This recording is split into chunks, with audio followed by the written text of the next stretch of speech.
नमो नमो मित्रों, संस्कृत जीवन में आप सभी का स्वागत है।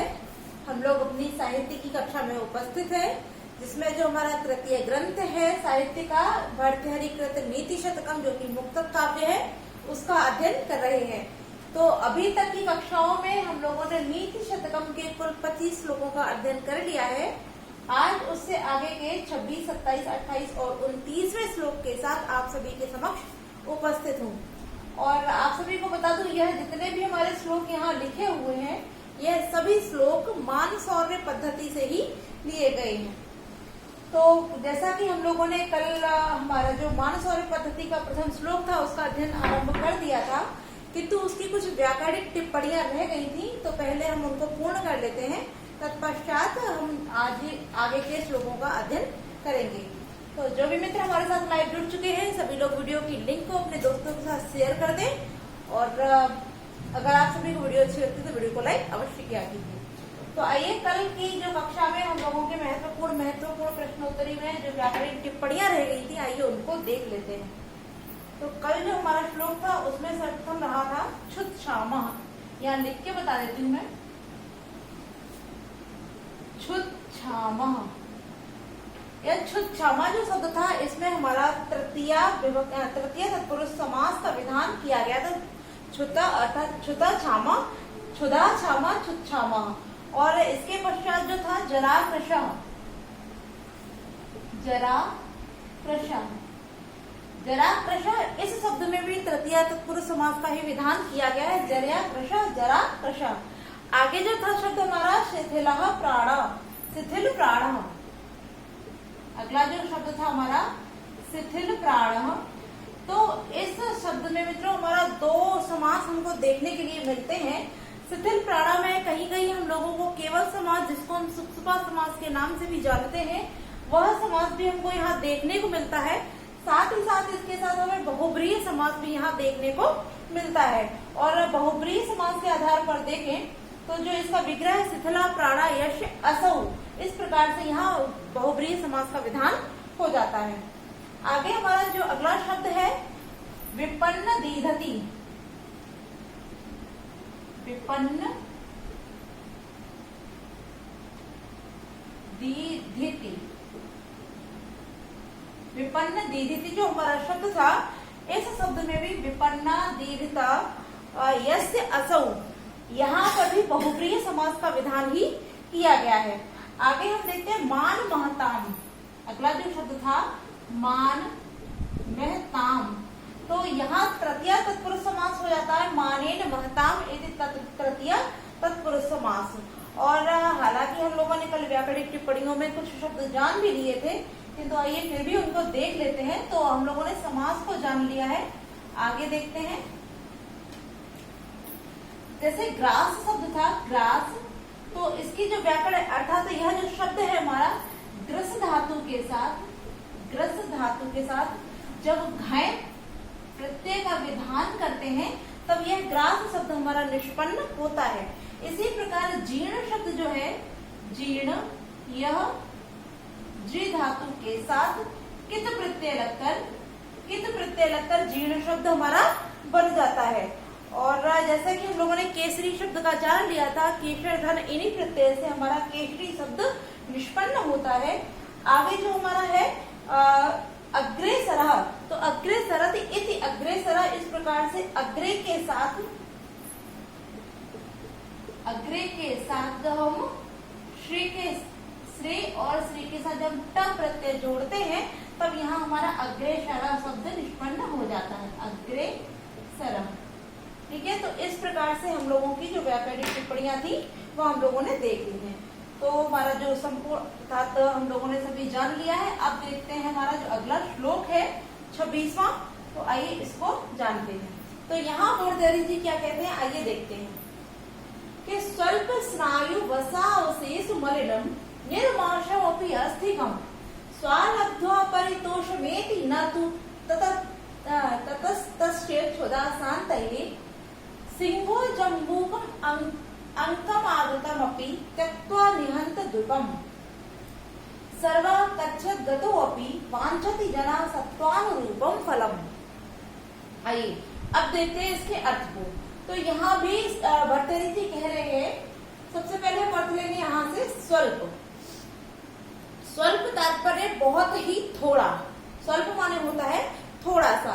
और स्नायु, स्नायु को हम तांत भी कहते हैं, जैसे कि जो हमारा पस इत्यादि होता है उससे संबंधित होता है स्नायु। तो कि थोड़े से स्नायु और वसा, वसा कहते हैं चर्बी इत्यादि को, चर्बी अवशेष, चर्बी के बचे हुए भाग से, मलिनम माने गंदी या मलिन, जो गंदा होता है। तो आगे बोलने पहले कह रहे हैं कि स्वल्प थोड़े से स्नायु और चर्बी के अवशेष बचे हुए भाग से, मलिनम माने गंदी, और निर्मांसम अपि, मांस से रहित, जिसमें मांस भी नहीं है, ऐसे मांस से रहित, अस्थिकम, अस्थि कहते हैं हड्डी को, कि हड्डी को लब्ध्वा माने प्राप्त करके, परितोषम एति, परितोषम माने संतोष को, एति माने प्राप्त करता है, स्व माने कौन, कुत्ता। तो यहाँ स्वान, स्वान से तात्पर्य है कुत्ता, स्वान, ठीक है। तो जो कुत्ता होता है वो थोड़ी सी स्नायु और चर्बी के बचे हुए भाग से, जो गंदी की हुई अर्थात जो सनी सनाई होती है, गंदी होती है, और मांस से रहित हड्डी को प्राप्त करके भी संतोष को प्राप्त कर लेता है। तो माने किंतु, तत्, तत् कौन, वह कौन, अस्थिकम, वह अस्थि अर्थात वह हड्डी, तस्य उसकी, किसकी, स्व, उस कुत्ते की, क्षुधा शांतये न, क्षुधा अर्थात भूख को, शांतये न, शांत करने में पर्याप्त नहीं होती है। अब देखिए इसके भाव को, कि जो कुत्ता होता है उसको थोड़ी सी चर्बी से युक्त और जिसमें पस इत्यादि अर्थात स्नायु वगैरह लगा होता है और उससे गंदी होती है, और जिसमें मांस भी नहीं होता है, ऐसी मनुष्य की हड्डी को प्राप्त करके ही आपने देखा उसको खाता रहता अर्थात उसी में उसको संतोष प्राप्त हो जाता है। जबकि उस हड्डी के द्वारा उसकी जो भूख है, क्या वो भूख शांत हो सकती है, नहीं होती है। जबकि वह हड्डी उसकी भूख को शांत करने के लिए पर्याप्त भी नहीं होती है, फिर भी वह जो कुत्ता होता है उसको प्राप्त करके संतुष्ट हो जाता है।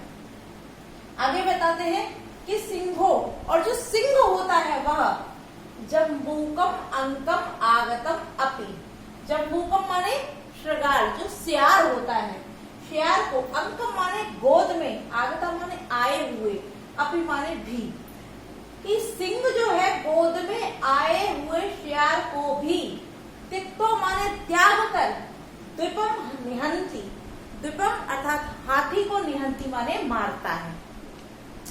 एक तरफ तो बता रहे हैं कि जो कुत्ता होता है वह मांस से रहित गंदी चर्बी और स्नायु से सनी सनाई गंदी हड्डी को प्राप्त करके भी, जिससे कि उसकी भूख शांत नहीं होती है, ऐसी हड्डी को प्राप्त करके भी जो कुत्ता होता है वह संतोष को प्राप्त करता है, अर्थात संतुष्ट हो जाता है।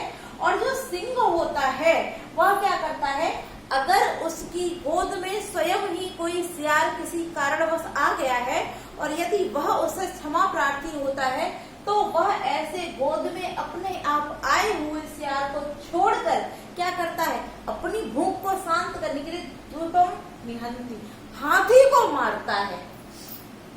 आगे बता रहे हैं कि कच्छ्रद गतो अपि, कच्छ्रद गतो अर्थात अत्यंत संकट प्राप्त, गतो माने जाने पर, किंतु संकट को जाने तात्पर्य संकट में प्राप्त हो, संकट को प्राप्त होने पर भी सर्वः जना, सभी लोग क्या करते हैं, सत्वानुरूपम, सत्व अर्थात अपनी शक्ति के अनुरूप ही, फलम माने फल को, वांछति माने चाहते हैं।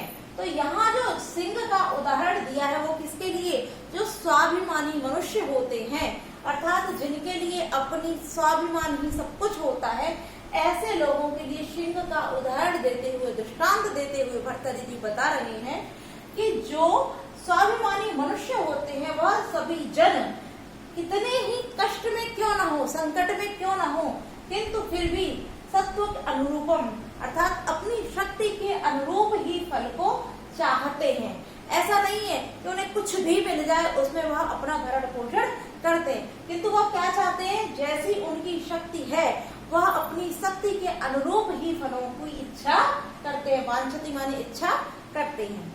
तो आइए संपूर्ण अर्थ पुनः एक बार देख लेते हैं कि जो कुत्ता है, स्व माने कुत्ता, थोड़े से स्नायु और वसा चर्बी के बचे हुए भाग से मलिन माने गंदी हुई मांस से रहित हड्डी को लब्धा माने प्राप्त करके भी संतोष को प्राप्त हो जाता है, किंतु वह हड्डी तस उस कुत्ते की भूख को शांत करने के लिए पर्याप्त नहीं होती है फिर भी। और जो सिंह होता है, शेर होता है, वह गोद में आए हुए सियार को भी त्याग कर हाथी को मारता है। इस कारण जो स्वाभिमानी अर्थात संकट के प्राप्त होने पर भी, संकट में जाने पर भी सभी मनुष्य, जो सभी जन होते हैं, वह अपनी शक्ति के अनुरूप ही फल की इच्छा करते हैं। अब यहाँ हम देखते हैं कि जो भर्तृहरि जी हैं, उन्होंने यहाँ पर जो स्व का उदाहरण दिया है वह एक नीच धृष्ट पुरुष के लिए दिया है। अर्थात जो नीच मनुष्य होते हैं वह क्या करते हैं, वह लोगों की चापलूसी, चमचागिरी अर्थात उनके द्वारा जो फेंक दिया जाता है, अर्थात उनको जो दान स्वरूप ऐसे फेंक कर दे दिया जाता है, उससे अपनी आजीविका को चलाते हैं, उसी से वह लोग संतुष्ट हो जाते हैं। किंतु जो मनुष्य स्वाभिमानी होते हैं वह क्या करते हैं, यदि कोई उनको कुछ उपहार स्वरूप देना भी चाहते हैं, किंतु वह उसको त्याग करके स्वयं अपनी मेहनत के दम पर अपने जीवन यापन के लिए आजीविका को चलाते हैं। और ऐसे भी नहीं कि अपना कुछ भी मार्ग अपना ले, ऐसा नहीं, वह अपनी शक्ति के अनुरूप ही अपने कार्य को अपनाते हैं और अपनी आजीविका को चलाते हैं। तो जैसा कि हमारा 26वां श्लोक था, हम लोगों ने अर्थ को जान लिया है। अब हम बात करते हैं इसकी व्याकरणिक टिप्पणियों की। तो आइए सबसे पहले देखते हैं, यहाँ पर लिखा हुआ है स्नायु वसा। अगर हम स्नायु और वसा इन दोनों शब्दों को ही लेंगे तब यहाँ स्नायु च वसा च यहाँ द्वंद्व समास हो जाएगा, क्योंकि यहाँ पर दोनों ही वस्तुओं के विषय में बताए जाने के कारण यहाँ पर द्वंद्व समास हो जाता है। अब जैसा कि आगे बोला जा रहा है यहाँ पर कि स्वल्प स्नायु वसा, स्वल्प स्नायु वसा। यदि हम स्वल्प स्नायु वसा की बात करते हैं तब यहाँ पर हमारा कर्मधारय समास हो जाएगा। कैसा, स्वल्प स्नायु वसा, तो कर्मधारय समास हो जाएगा। और जब स्वल्प स्नायु वसा के साथ अवशेष शब्द को भी ले लेंगे तब यहाँ पर षष्ठी तत्पुरुष समास हो जाएगा। अब जैसा कि हमने जाना कि स्नायु वसा द्वंद्व समास, स्वल्प स्नायु वसा तब यहाँ पर कर्मधारय समास, स्वल्प स्नायु वसा अवशेष तब षष्ठी तत्पुरुष समास। और जब संपूर्ण ले लेंगे कि स्वल्प स्नायु वसा अवशेष मलिनम, यानी कि थोड़े से स्नायु और बचे हुए वसा के अवशेष भाग से जो गंदी, मलिनम माने मलिन की गई है, तो यहाँ पर तृतीय तत्पुरुष समास हो जाएगा। अर्थात संपूर्ण यहाँ से लेकर यहाँ तक सभी शब्दों में पूछा जाता है तब यहाँ तृतीय तत्पुरुष समास हो जाएगा। आगे देखते हैं कि निर्माशम, तो निर्गतः माशम इति निर्मासम, तब यहाँ बहुब्रीहि समास हो जाएगा। क्या हो जाएगा यहाँ पे, निर्गतम मासम यस्मात् तत्, तो जिसमें मास नहीं है, ऐसा तब यहाँ बहुब्रीहि समास हो जाएगा। आगे देखते हैं आप लब्ध्वा, तो लब धातु के साथ जब कर्ता प्रत्यय का विधान करते हैं तब यहाँ हमको लब्ध्वा शब्द प्राप्त होता है। और आगे देखते हैं हम क्षुधा शांतये, क्षुधा शांतये। जब इसमें हम समास की बात करें, क्षुधा शांतये में यदि हम समास की बात करते हैं तब यहाँ क्षुधाया शांतये अर्थात क्षुधा को शांत करने के लिए, तो क्षुधा को अर्थात भूख की शांति, तब यहाँ षष्ठी तत्पुरुष समास हो जाता है। और यदि क्षुधा शब्द की निष्पत्ति की बात करें तो क्षुध धातु के साथ क्विप और क्विप के साथ टाप प्रत्यय के विधान से यहाँ क्षुधा शब्द हमारा निष्पन्न होता है। आइए आगे देखते हैं हम, यहाँ लिखा हुआ ना त्यक्त्वा, तो त्यक्त्वा में त्यज धातु के साथ जब कर्तव्य प्रत्यय का विधान करते हैं तब त्यक्त्वा बनता है। नि उपसर्ग पूर्वक हन धातु के साथ जब लट लकार प्रथम पुरुष एक वचन में बनाएंगे तो हमारा निहंती शब्द बन जाता है। आगे देखते हैं हमारा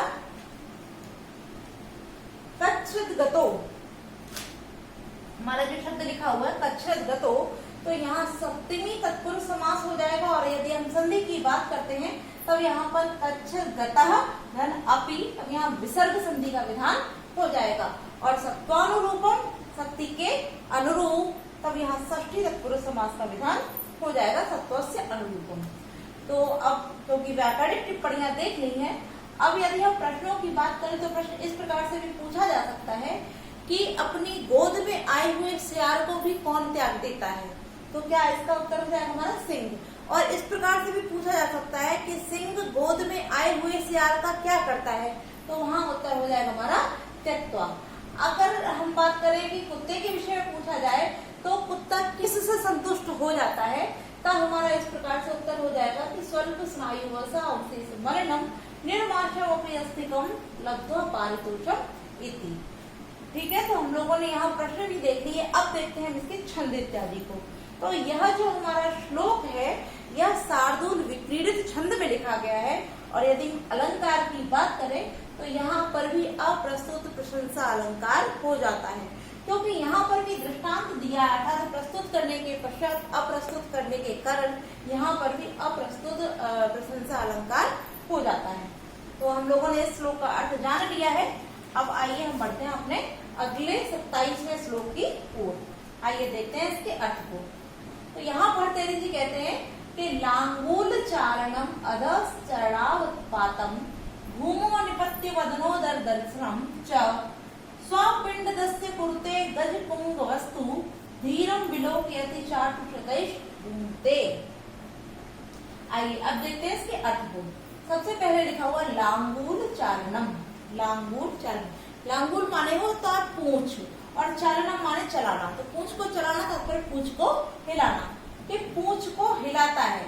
अधः माने नीचे, चरण अवपातम चरणों पर, चरणों माने चरणों पर, अवपातम माने गिर जाता है, अर्थात चरणों पर गिर जाता है। अधः माने नीचे, तो नीचे चरणों पर गिर जाता है। भूमो निपत्य, भूमि पर, निपत्य माने गिर करके। वदन उदरम दर्शनम च, वदन माने मुख, उदर माने पेट, दर्शनम माने दिखाता है, च माने और, कि और मुख और उदर को दर्शनम माने दिखाता है। कौन? स्व, स्व माने कुत्ता। अब किसको? तो पिंड दस्य, अर्थात पिंड को देने वाला, अर्थात जो कुत्ते को क्या देता है, जिसको अर्थात भोजन इत्यादि देने वाला। पिंडदा माने रोटी का टुकड़ा इत्यादि देने वाला जो पुरुष होता है, कि पिंड दस्य, टुकड़े को, रोटी के टुकड़ा देने वाले मनुष्य के सामने स्व जो कुत्ता होता है वह क्या करता है? लांगूल चारणम, पूंछ हिलाता है। आगे अधः चरणोपातम, अवपातम, उसके नीचे उसके चरणों पर गिर जाता है।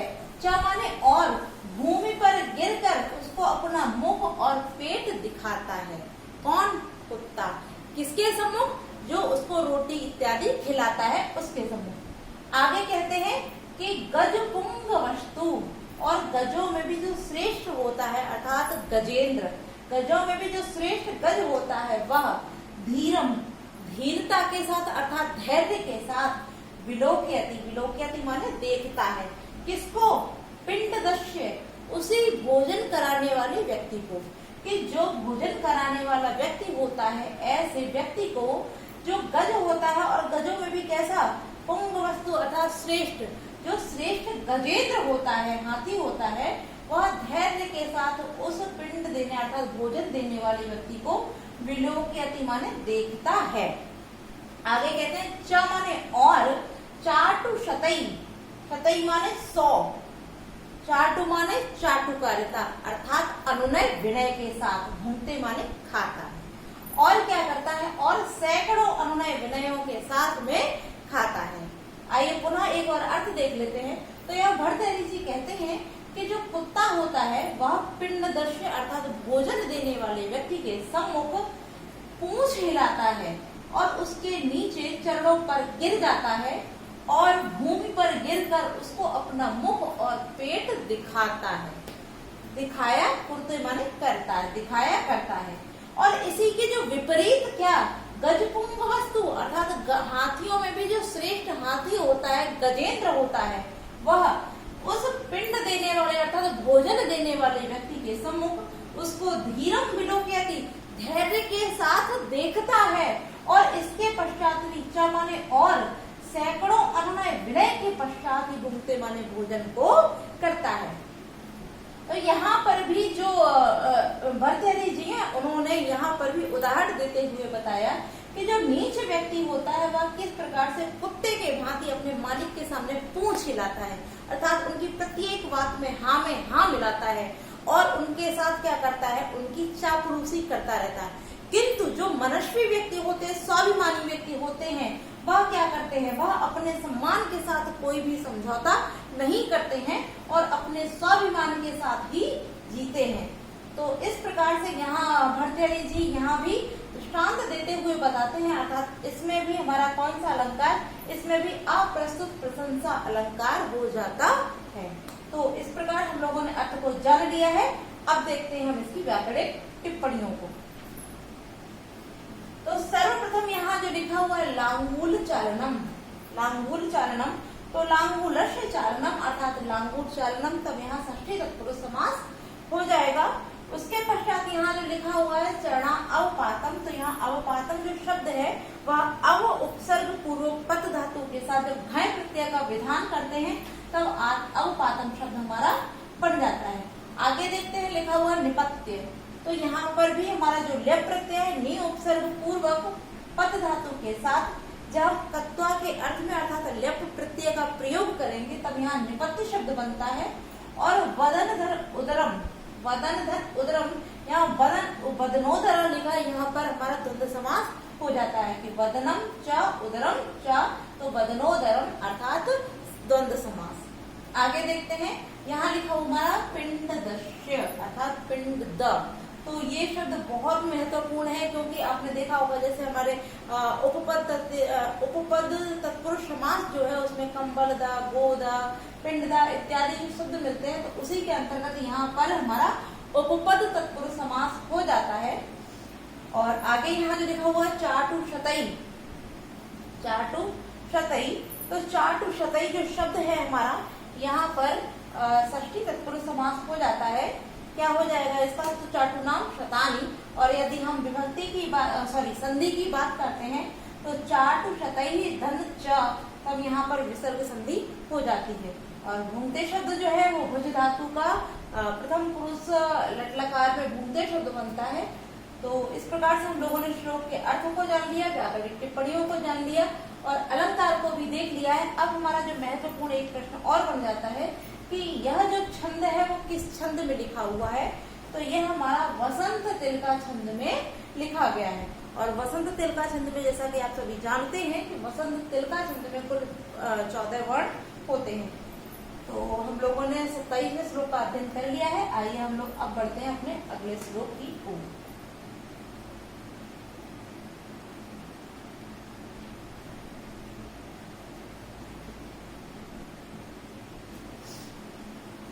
अब हम अपना 28वां श्लोक देखते हैं।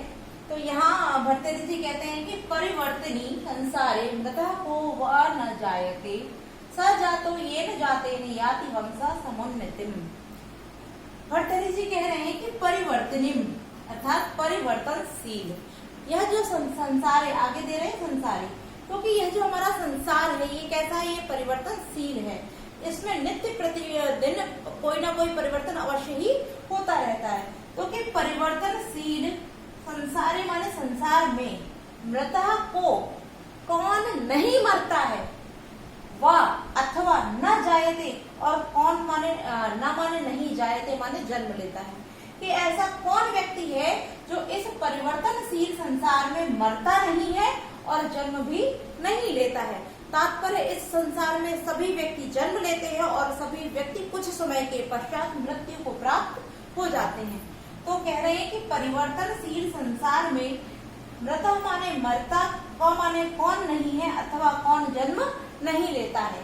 आगे कहते हैं कि सा जातो ये न जाता जाते हैं, ये माने जिसके, जाते माने जन्म से अर्थात जिसके जन्म लेने से, सा माने उसकी, या वंशा समुन्नति, उसके वंश की समुन्नति, उन्नति को प्राप्त हो, उसका जो वंश है वो उन्नति को, वृद्धि को प्राप्त होता है। याति माने वही, जाता माने उत्पन्न माना जाता है। तो यहाँ भर्तृहरि जी कहते हैं कि यह जो संसार है, हम सभी लोग जानते हैं, आज हमारा जन्म हुआ है या आज हम विद्यमान हैं, तो आज से पूर्व भी काफी लोग थे, ठीक है, आज भी हैं, और कुछ समय पश्चात कुछ लोग नहीं होंगे, या फिर जो समय हमारा जो संसार है अर्थात जो इसका स्वरूप है वो पहले कुछ और था, आज कुछ और है, और कुछ समय पश्चात कुछ और होगा। साथ ही साथ परिवर्तनशील संसार के साथ जो मनुष्य हैं वह भी परिवर्तनशील हो गए हैं, क्योंकि वह भी उस संसार के परिवर्तन के साथ साथ स्वयं को बदलते रहते हैं।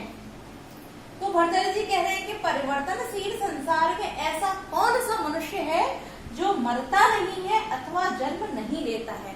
सभी मरते हैं और सभी जन्म लेते हैं।